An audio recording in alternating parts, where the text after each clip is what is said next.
أشهد أن محمد رسول الله۔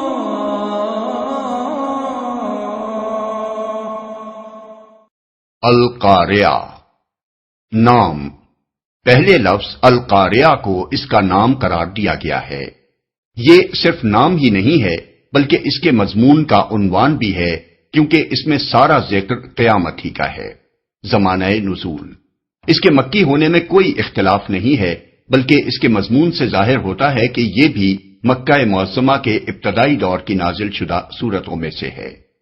موضوع اور مضمون، اس کا موضوع ہے قیامت اور آخرت۔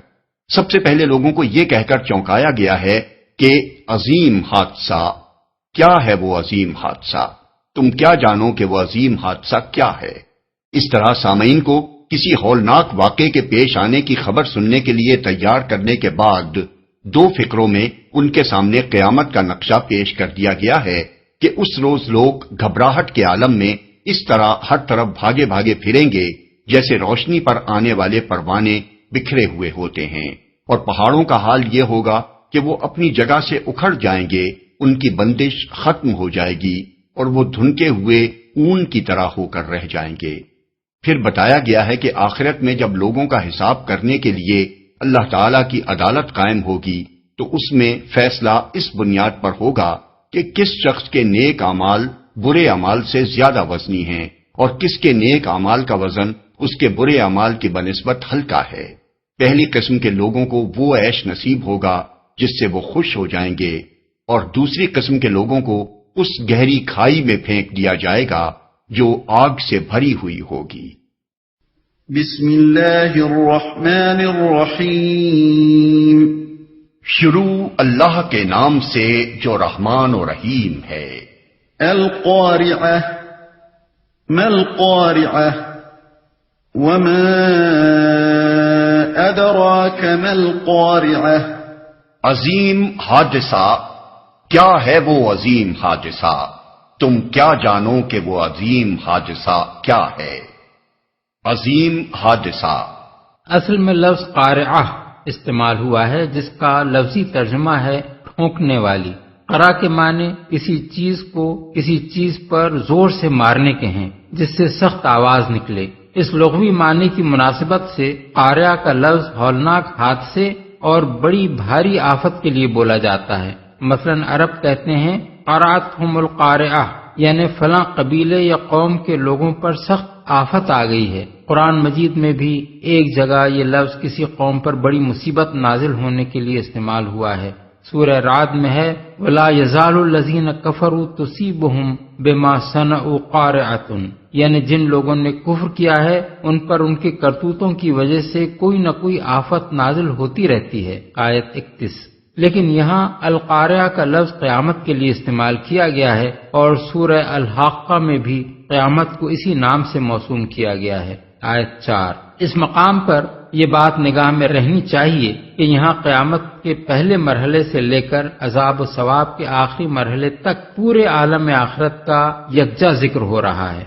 یوم یکون الناس کالفراش المبثوث وتكون الجبال كالعهن المنفوش، وہ دن جب لوگ بکھرے ہوئے پروانوں کی طرح اور پہاڑ رنگ برنگ کے دھنکے ہوئے اون کی طرح ہوں گے۔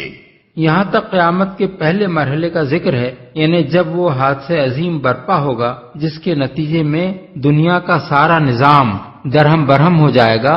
اس وقت لوگ گھبراہٹ کی حالت میں اس طرح بھاگے بھاگے پھریں گے جیسے روشنی پر آنے والے پروانے ہر طرف پراگندہ و منتشر ہوتے ہیں، اور پہاڑ رنگ برنگ کے دھنکے ہوئے اون کی طرح اڑنے لگیں گے۔ رنگ برنگ کے اون سے پہاڑوں کو تشبیہ اس لیے دی گئی ہے کہ ان کے رنگ مختلف ہوتے ہیں۔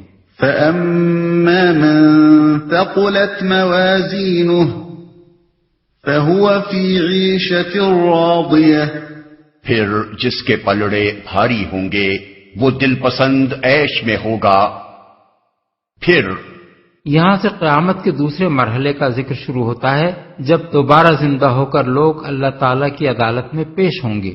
وَأَمَّا مَنْ خَفَّتْ مَوَازِينُهُ فأمه هاوية وما أدراك ما هي نار حامية اور جس کے پلڑے ہلکے ہوں گے اس کی جائے قرار گہری کھائی ہوگی، اور تمہیں کیا خبر کہ وہ کیا چیز ہے بھڑکتی ہوئی آگ، ہلکے ہوں گے۔ اصل میں لفظ موازین استعمال ہوا ہے، جو موزون کی جمع بھی ہو سکتا ہے اور میزان کی جمع بھی۔ اگر اس کو موزون کی جمع قرار دیا جائے تو موازین سے مراد وہ اعمال ہوں گے جن کا اللہ تعالیٰ کی نگاہ میں کوئی وزن ہو، جو اس کے ہاں کسی قدر کے مستحق ہوں، اور اگر اسے میزان کی جمع قرار دیا جائے تو موازین سے مراد ترازو کے پلڑے ہوں گے۔ پہلی صورت میں موازین کے بھاری اور ہلکے ہونے کا مطلب نیک اعمال کا برے اعمال کے مقابلے میں بھاری یا ہلکا ہونا ہے، کیونکہ اللہ تعالیٰ کی نگاہ میں صرف نیکیاں ہی وزنی اور قابل قدر ہیں۔ دوسری صورت میں موازین کے بھاری ہونے کا مطلب اللہ جل شانہ کی میزان عدل میں نیکیوں کے پلڑے کا برائیوں کے پلڑے کی بنسبت زیادہ بھاری ہونا ہے، اور ان کے ہلکا ہونے کا مطلب یہ ہے کہ بھلائیوں کا پلڑا برائیوں کے پلڑے کی بنسبت ہلکا ہو۔ اس کے علاوہ عربی زبان کے محاورے میں میزان کا لفظ وزن کے معنی میں بھی استعمال ہوتا ہے، اور اس معنی کے لحاظ سے وزن کے بھاری اور ہلکا ہونے سے مراد بھلائیوں کا وزن بھاری یا ہلکا ہونا ہے۔ بہرحال موازین کو خواہ موزون کے معنی میں لیا جائے یا میزان کے معنی میں یا وزن کے معنی میں، مدعا ایک ہی رہتا ہے، اور وہ یہ ہے کہ اللہ تعالیٰ کی عدالت میں فیصلہ اس بنیاد پر ہوگا کہ آدمی اعمال کی جو پونجی لے کر آیا ہے وہ وزنی ہے یا بے وزن، یا اس کی بھلائیوں کا وزن اس کی برائیوں کے وزن سے زیادہ ہے یا کم۔ یہ مضمون قرآن مجید میں متعدد مقامات پر آیا ہے، جن کو نگاہ میں رکھا جائے تو اس کا مطلب پوری طرح واضح ہو جاتا ہے۔ سورہ اعراف میں ہے، اور وزن اس روز حق ہوگا، پھر جن کے پلڑے بھاری ہوں گے وہی فلاح پائیں گے، اور جن کے پلڑے ہلکے ہوں گے وہی اپنے آپ کو خسارے میں مبتلا کرنے والے ہوں گے۔ آیات 8 اور 9۔ سورہ کہف میں ارشاد ہوا، اے نبی ان لوگوں سے کہو کیا ہم تمہیں بتائیں کہ اپنے اعمال میں سب سے زیادہ ناکام و نامراد لوگ کون ہیں؟ وہ کہ دنیا کی زندگی میں جن کی ساری سعی و جہد راہ راست سے بھٹکی رہی اور وہ سمجھتے رہے کہ وہ سب کچھ ٹھیک کر رہے ہیں۔ یہ وہ لوگ ہیں جنہوں نے اپنے رب کی آیات کو ماننے سے انکار کیا اور اس کے حضور پیشی کا یقین نہ کیا، اس لیے ان کے سارے اعمال ضائع ہو گئے۔ قیامت کے روز ہم انہیں کوئی وزن نہ دیں گے۔ آیات 104 اور 105۔ سورہ انبیاء میں فرمایا، قیامت کے روز ہم ٹھیک ٹھیک تولنے والے ترازو رکھ دیں گے، پھر کسی شخص پر ذرہ برابر ظلم نہ ہوگا، جس کا رائی کے دانے برابر بھی کچھ کیا دھرا ہوگا وہ ہم لے آئیں گے، اور حساب لگانے کے لیے ہم کافی ہیں۔ آیت 47۔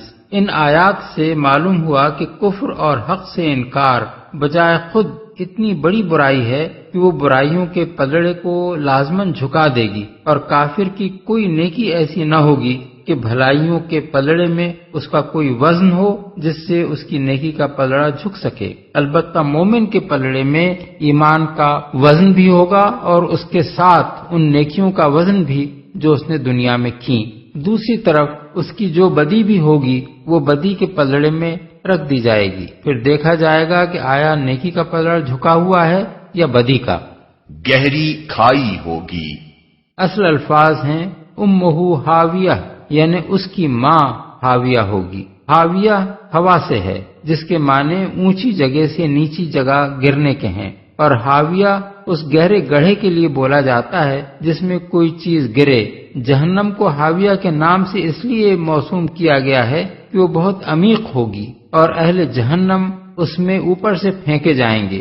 رہا یہ ارشاد کہ اس کی ماں جہنم ہوگی، اس کا مطلب یہ ہے کہ جس طرح ماں کی گود بچے کا ٹھکانہ ہوتی ہے، اسی طرح آخرت میں اہل جہنم کے لیے جہنم کے سوا کوئی ٹھکانہ نہ ہوگا۔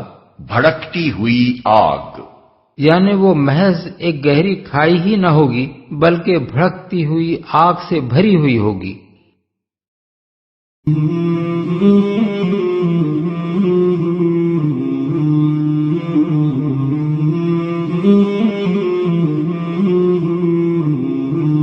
مولاي صل وسلم دائما أبدا على حبيبك خير الخلق كلهم مولاي صل وسلم